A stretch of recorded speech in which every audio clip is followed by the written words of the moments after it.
But first, let's catch up with a friend of the show who was there on Saturday to give his take and a flavour of how it went.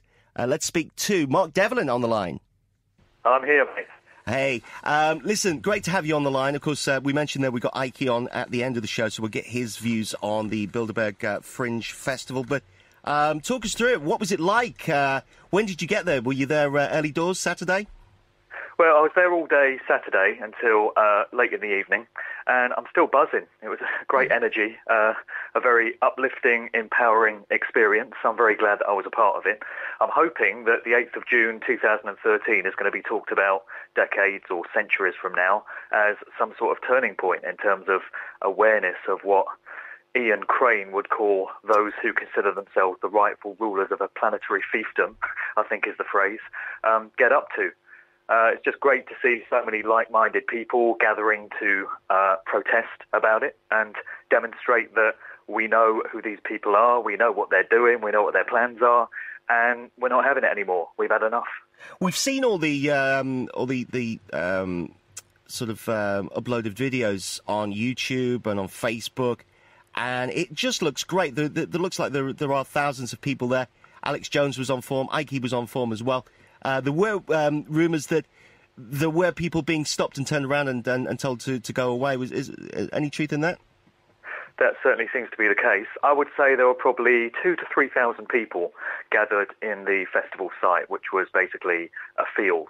We've been given a field in the shadow of the hotel, which is up on the hill, with a long lane leading up to it, so you can see all the limos and Mercs carrying all the so-called elites up there.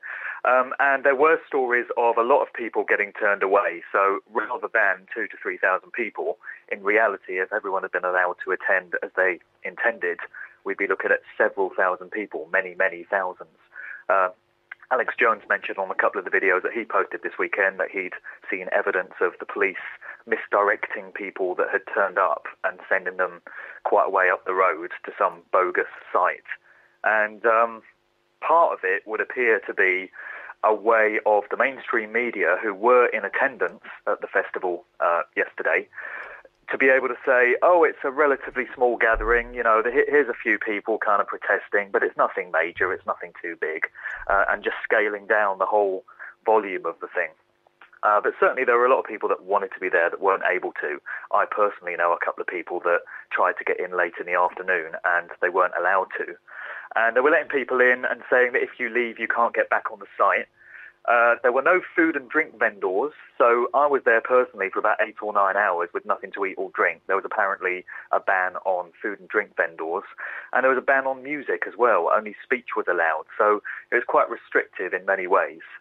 Well, I got a text this morning. Hi, Mark, it's AM's here. I got a text this morning from a friend of mine, Kirsty, and she said that they didn't only just turn and affect the influence of the thoughts of at least 4 different constabularies after speaking to them, but she was tickled by the fact that the Bilderbergers or the Grove Hotel actually asked them to turn the music down last night when all the partying was going on, wherever they were meeting. So that was terrific. I think it was a pub just up the road or something. Yeah.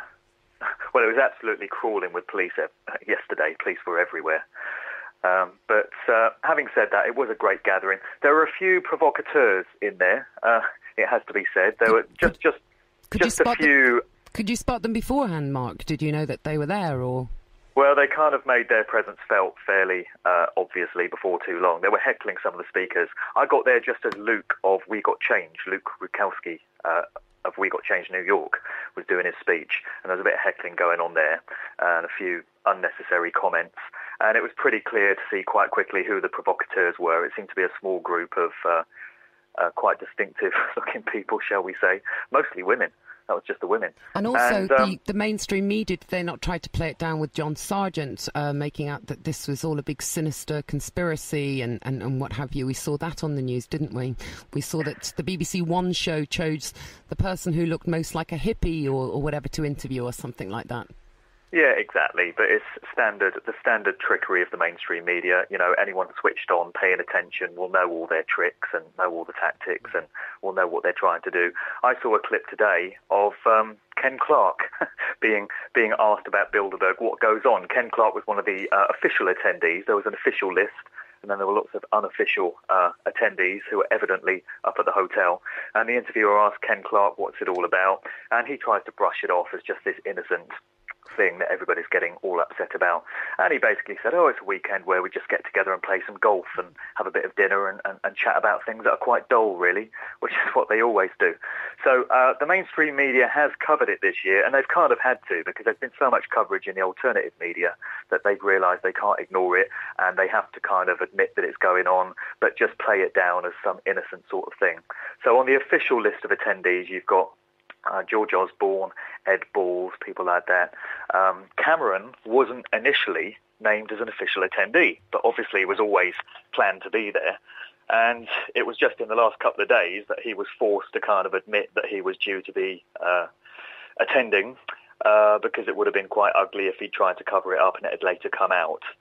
But evidently there were quite a number of other individuals who weren't on the official list who apparently were there, including Hillary, as I call her, Hillary Clinton, a.k.a. Hillary. Obama was apparently there. We hear. There are people. Obama, yeah, exactly. There are people. There are people. That's who he is.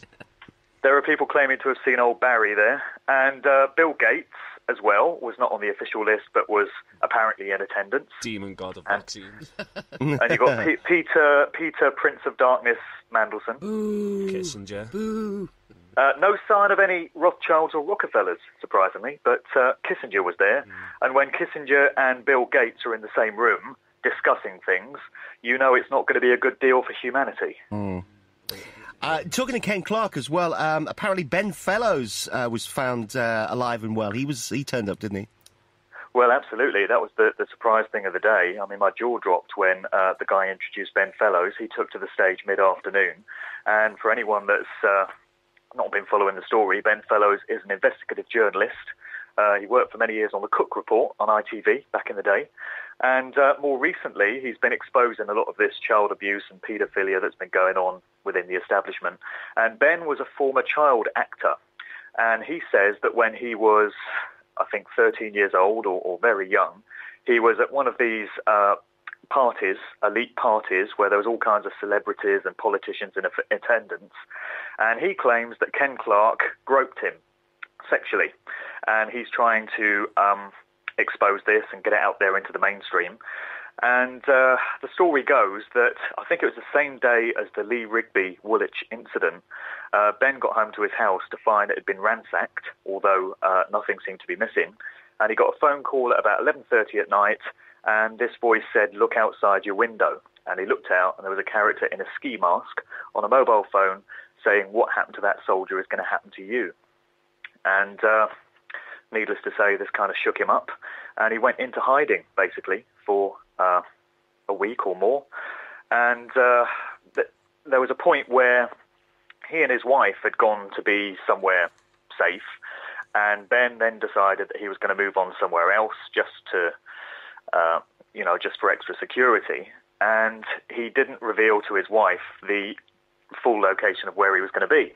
And so his wife raised the alarm saying, "Ben's missing, we don't know where he is." And everyone was kind of fearing the worst. And then yesterday, he popped up on stage. And he was very kind of defiant. And his message was that he's Ken Clark's worst nightmare. And if he thinks the whole thing's gone away, forget it, mate. And he was also recounting some incredible stuff about parties with Esther Rantzen and all the shenanigans that used to go on there, including children having their milkshakes spiked with cocaine at these parties. And he was also talking about certain children's BBC presenters who, when they've gone to auditions at the BBC, and he's got evidence of this, are told to do things like take off their tops and lick a lollipop, let's see you lick an ice cream as part of the audition process.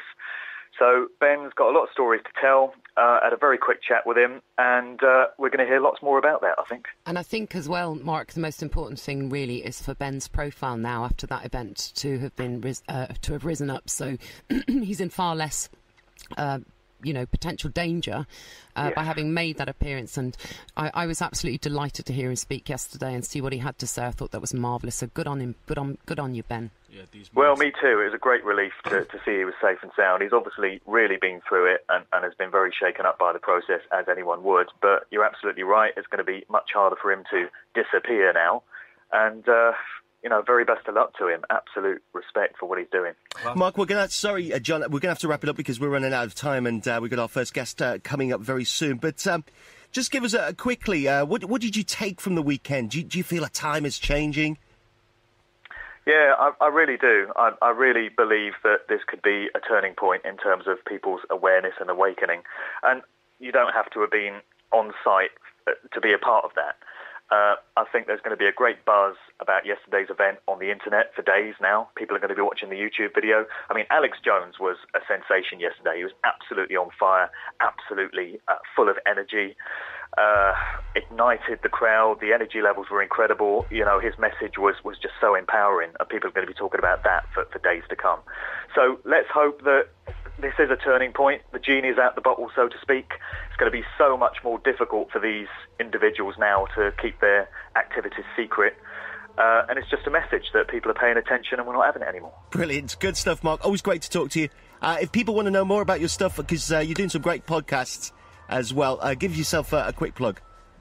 Yeah, well, the regular stuff that I do is all kind of music-based, really, just talking about what's going on behind the scenes in the music biz, which isn't what you see on the surface. And you can get links to all the various sites and the YouTube and the SoundCloud and all of that from markdevlin.co.uk. You can get through to the podcast on the SoundCloud page from there. Good stuff. And you're going to come back up and see us very soon, aren't you, and do some more shows? Would love to, man. Yeah, would love to. Brilliant. Cheers for now, Mark. Thank you.